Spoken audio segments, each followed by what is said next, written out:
So let us discuss about the basic digital signal processing architecture. So one of the biggest bottlenecks in executing DSP algorithms is it requires a faster transformation of data to and from the memory.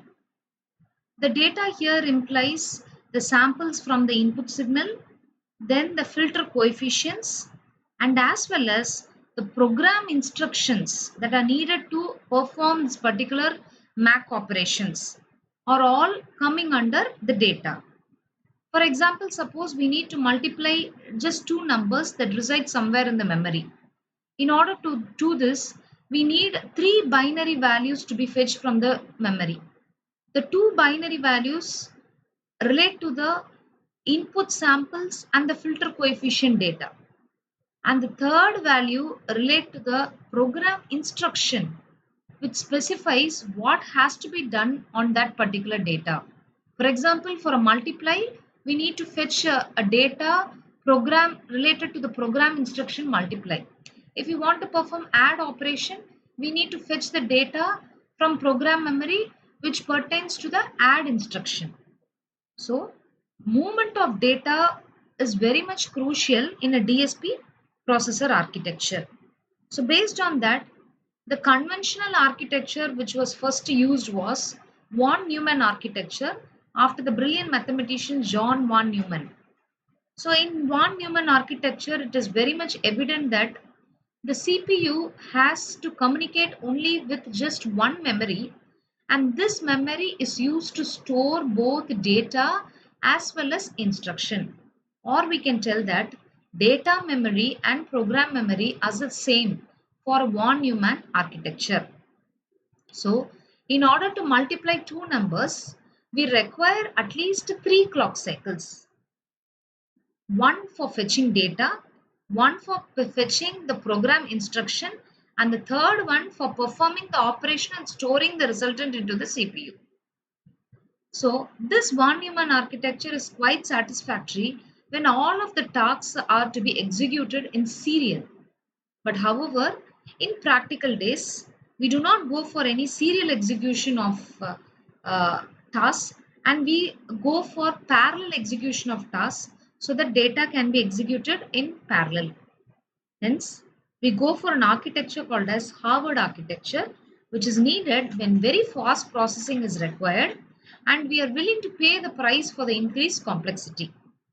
So, based on this, a work was done at Harvard University in 1940s under the leadership of Howard Aiken, and he developed an architecture where we have both separate memories for instructions called as program memory and separate memory for data which is called as data memory.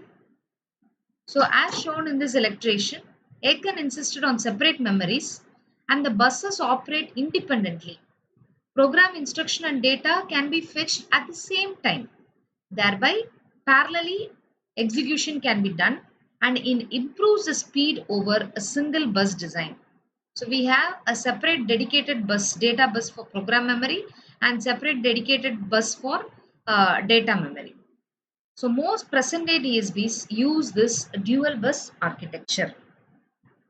A more advanced architecture over Harvard is Super Harvard architecture, which comes with extra features such as the instruction cache memory and the IO controller. As we know, cache is a memory concept which is used to speed up the process. And hence, in order to still increase the speed, we go for this instruction cache.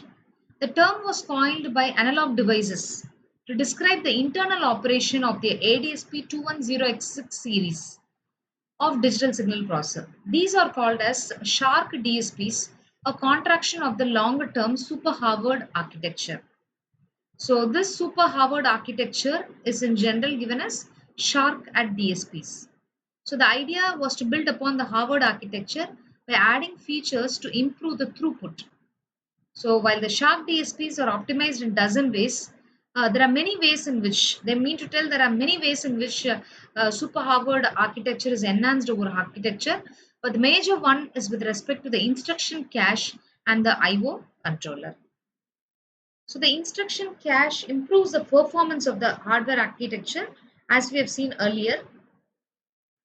When two numbers are multiplied, two binary values must be passed over the data memory bus, while one binary value is passed over the program memory bus. To improve upon this, we start by relocating part of the data to program memory, because while fetching the data memory, we have to do two. So in order to make it efficient, part of it is allocated to the program memory. For instance, we might place a filter coefficient in program memory while keeping the input signal in data memory. This relocated data is called as secondary data. However, DSP algorithm generally spend most of their time execution in loops such as instruction. This means that the same set of program instructions will continuously pass from the program memory to the CPU. And hence, to make utilization of this particular program memory, we allocate part of the data memory to the program memory. Thank you.